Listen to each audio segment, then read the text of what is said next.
Pagi baru saja dimulai. Hembusan angin dingin musim kemarau menemani aktivitas warga pagi ini. Inilah Desa Gumpang. Di desa ini tersimpan harta pusaka tiada ternilai maknanya, yaitu kitab kuno Al-Mutawassimin.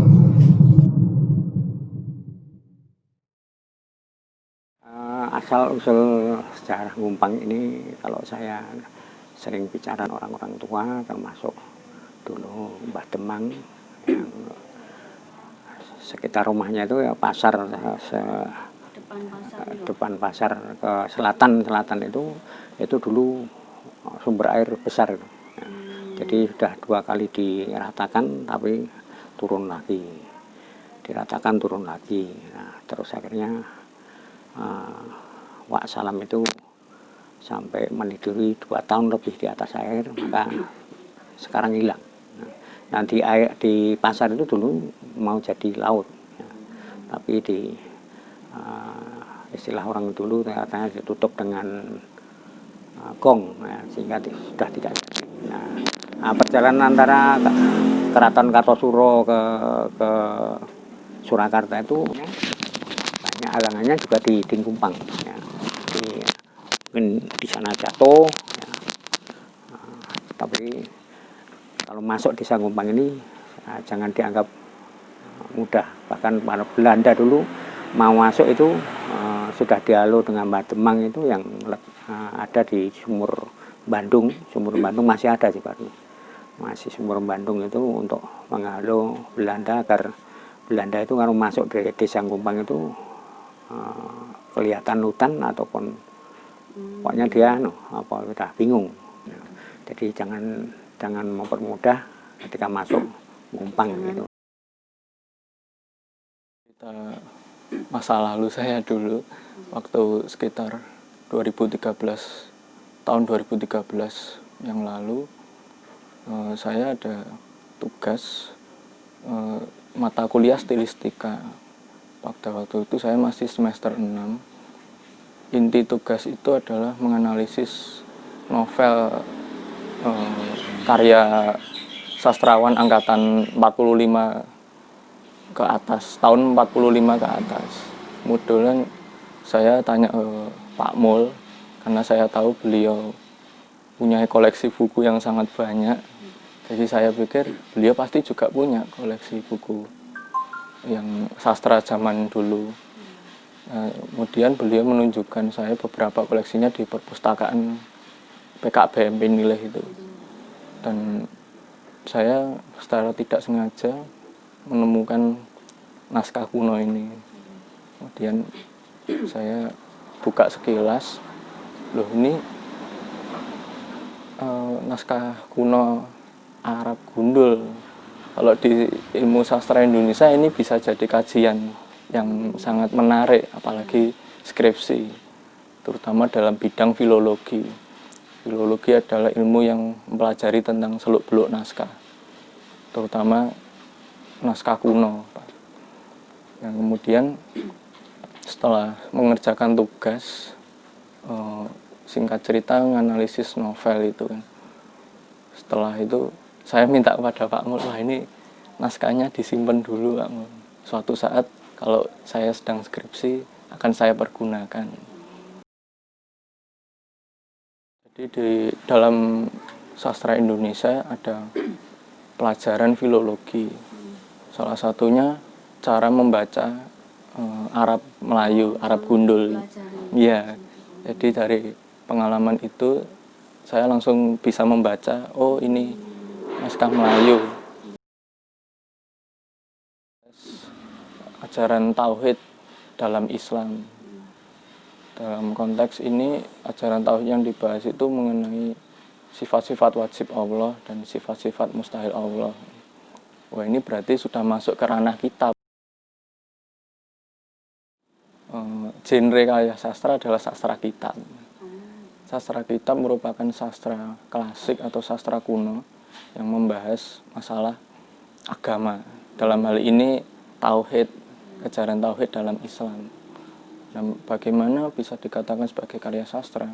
Jadi sastra kitab itu terdiri atas 3 unsur, yaitu pendahuluan, isi, dan penutup.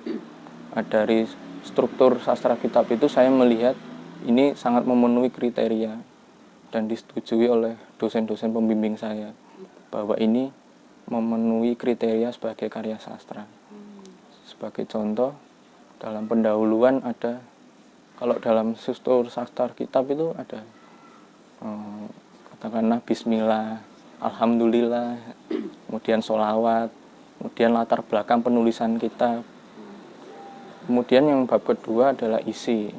Secara isi menjelaskan ajaran tauhid secara lengkap, tidak terpotong, halamannya masih utuh, tulisannya masih gampang dibaca, dan isinya masih ada relevansi dengan sekarang. Jadi kemudian yang terakhir adalah struktur penutup. Penutup dari kitab itu ditandai dengan salam penutup, kemudian wassalamualaikum, kemudian kata tamat yang berarti selesai, kemudian ditambah dengan tahun penulisan. Dari situlah menunjukkan bahwa sesuai dengan struktur sastra kitab. Ada perbedaan antara sastra kitab dengan kitab kuning. Kalau sastra kitab itu ada terjemahannya. Misalnya Bismillahirrahmanirrahim, dengan menyebut nama Allah yang Maha Pemurah lagi Maha Penyayang, aku mulai kitab ini dengan segala macam. Kemudian berbeda dengan kitab kuning yang selalu bahasa Arab tanpa ada terjemahannya. Kemudian kalau kitab kuning biasanya dikeluarkan di pondok pesantren. Berbeda dengan sastra kitab ini, tidak jelas asal-usulnya. Dari gaya penulisannya pun juga menunjukkan ini lebih ke karya sastra. Karena dulu kita lebih mengenal, katakanlah nenek moyang kita belum mengenal huruf A, B, C, D, masih mengenal huruf Arab gundul. Sebenarnya belum ada, karena memang minat masyarakat masih kurang terhadap naskah ini. Maka saya antusias untuk menulis banyak tentang ini dalam bentuk jurnal. Sampai ada orang tuh entah iseng atau serius tuh inginkan naskah saya. Sempat ditawar awalnya 1.000 ringgit, sampai ditawar terakhir 3.000 ringgit. Saya nggak tahu 3.000. 2018. Iya. Akhirnya 3.000 ringgit, ya memang setelah saya cek di Google, wah ternyata kalau dirupiahkan banyak sekali nih. Ya 10 juta. Kalau 1 ringgit kalau nggak salah 3.500. Jadi kalau 3.000 ringgit ya sekitar 10.500.000. Kemudian kok setelah lama saya berpikir, wah ini cagar budaya ini, sudah dilindungi undang-undang. Apalagi kriterianya sangat memenuhi sebagai cagar budaya. Salah satunya kan kriteria dalam cagar budaya yang diatur undang-undang tuh berusia lebih dari 50 tahun. Nah, sedangkan ini ditulis sejak tahun 1908. Artinya ini sudah berusia 100 berapa ya? Iya, 112 tahun.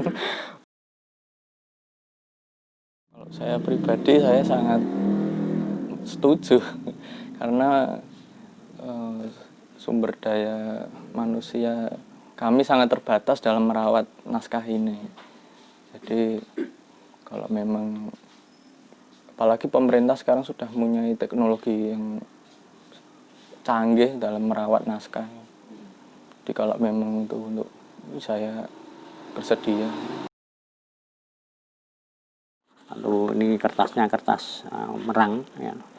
Kertas merang ini ya dari padi, tangkai padi itu.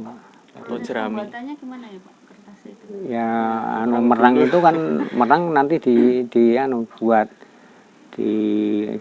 buat bubur, terus akhirnya terus dicetakin gini.